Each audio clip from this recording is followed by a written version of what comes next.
ഈ സംഭവം നമുക്ക് അങ്ങനെ അംഗീകരിക്കണം എന്ന് പറയുന്ന പ്രസ്താവനയല്ല നടത്തിയത്.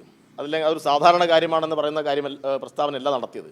ഈ സംഭവത്തെ മുൻനിർത്തി ഇതിനേക്കാൾ ഭീകരമായ ഒരുപാട് സംഭവങ്ങൾ കേരളത്തിൽ നേരത്തെ ഉണ്ടായിട്ടുണ്ടല്ലോ. അപ്പോൾ ഈ ഒരു മരണത്തെ മുൻനിർത്തിയിട്ട് കേരളത്തിൻ്റെ ആരോഗ്യ മേഖല ആകെ മോശമാണ് എന്ന് വരുത്തി തീർക്കുന്ന പ്രചരണം ആർക്ക് വേണ്ടിയാണ്? ആരെ സഹായിക്കാൻ വേണ്ടിയാണ്? കേരളത്തിൽ UDFിൻ്റെ കാലത്ത് 665 കോടി രൂപയാണ് ബജറ്റിൽ ആരോഗ്യ മേഖലയിൽ വകയിരുത്തിയത്. ഇടതുപക്ഷം ഭരിക്കുന്ന സന്ദർഭത്തിൽ 2500 കോടിയിൽ കൂടുതൽ തുക വകയിരുത്തി.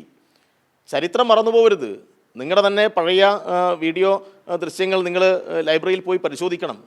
UDFിൻ്റെ കാലത്തായിരുന്നു സിക്കന്ദർ ഭക്ത് എന്ന് പറയുന്ന കേരളത്തിലെ ആ കാലത്തെ ഗവർണർ ചികിത്സാ പിഴവ് മൂലം ഈ മെഡിക്കൽ കോളേജിൽ വെച്ച് മരണപ്പെട്ടത് തിരുവനന്തപുരത്ത്. എത്രമാത്രം നാണക്കേടുണ്ടാക്കി കേരളത്തിന്. അന്നത്തെ കേരളത്തിൻ്റെ ആരോഗ്യമന്ത്രിയായിട്ടുള്ള P. ശങ്കരൻ അദ്ദേഹം നടത്തിയൊരു പ്രസ്താവനയുണ്ട്. അദ്ദേഹം തന്നെ മന്ത്രിയായിരിക്കുന്ന ഘട്ടത്തിൽ എനിക്ക് സർക്കാർ ആശുപത്രിയിൽ പോകാൻ ഭയമാണ് എന്ന രൂപത്തിലുള്ള പ്രസ്താവന അദ്ദേഹം അന്ന് നടത്തിയിട്ടുണ്ട്. എന്തെല്ലാം ഓർമ്മകൾ പഴയ കാലത്തുണ്ടായിട്ടുണ്ട്. അവിടെ നിന്നെല്ലാം മെച്ചപ്പെട്ട നിലയിലേക്ക് കേരളത്തിൻ്റെ ആരോഗ്യം മാറി. ഇത് തന്നെ നിങ്ങൾ നോക്ക്, ആ കോട്ടയം മെഡിക്കൽ കോളേജിൽ ആ കെട്ടിടം ഉപയോഗശൂന്യമായ കെട്ടിടമാണ്, ഉപയോഗിക്കാൻ പാടില്ലാത്തതാണ്. അതിന് പകരം പുതിയ കെട്ടിടം അവിടെ നിർമ്മിച്ചിട്ടുണ്ട്.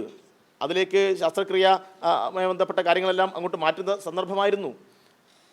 അപ്പോൾ ആ കെട്ടിടം ഉപയോഗശൂന്യമായ നിലയിൽ മാറിയിരുന്നു. അവിടെ ആരും പോകുന്നില്ല എന്നാണ് ധരിച്ചിരുന്നത്. എന്നാലും അവിടെ ചില ആളുകൾ ആ കെട്ടിടം ഉപയോഗപ്പെടുത്തിയിട്ടുണ്ട്.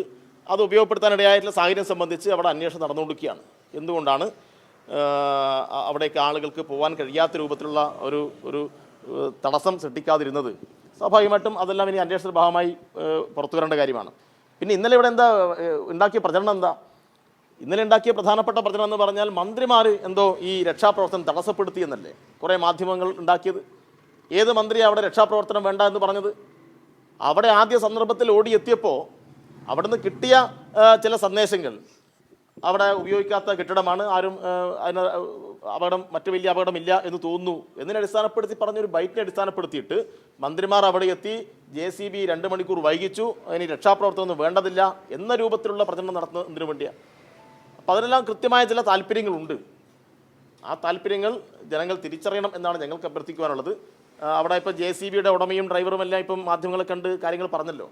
JCB അവിടെ എത്തിയിട്ടും അവിടെ ഉള്ളിലേക്ക് പ്രവേശിക്കാൻ കഴിയാത്ത നിലയുണ്ടായിരുന്നു. എന്തുകൊണ്ടാണ്? അത് ഇടുങ്ങിയ വഴിയായിരുന്നു, JCBക്ക് പോകാൻ കഴിയാത്ത വഴിയായിരുന്നു. അപ്പോൾ ചില കെട്ടിടത്തിൻ്റെ ചില ഭാഗങ്ങൾ പൊളിച്ചിട്ട് വേണം അങ്ങോട്ട് നീങ്ങാൻ. അപ്പോൾ അങ്ങനെയൊക്കെ ആണ് JCB അവിടെ എത്തിയിട്ടുള്ളത്. അപ്പോൾ ആ ഒരു മരണത്തെ മുൻനിർത്തി കേരളത്തിൻ്റെ ഈ ഭരണത്തെയും കേരളത്തിലെ ആരോഗ്യ സംവിധാനത്തെയും എല്ലാം ദുർബലപ്പെടുത്തി കളയാം എന്ന ഒരു ആശയവുമായിട്ട് വന്നാൽ അത് അത്ര പെട്ടെന്ന് കേരളത്തിൽ ചിലവാൻ വേണ്ടി പോകുന്നില്ല. 1957 ചിലപ്പോൾ വിമോചന സമരം അവർക്ക് നടത്താൻ വേണ്ടി കഴിഞ്ഞിട്ടുണ്ടാവാം. പക്ഷേ 57 അല്ല, 2025 എന്നത് നല്ലതുപോലെ പ്രതിപക്ഷം ഓർമ്മിച്ചാൽ നല്ലതാണ്.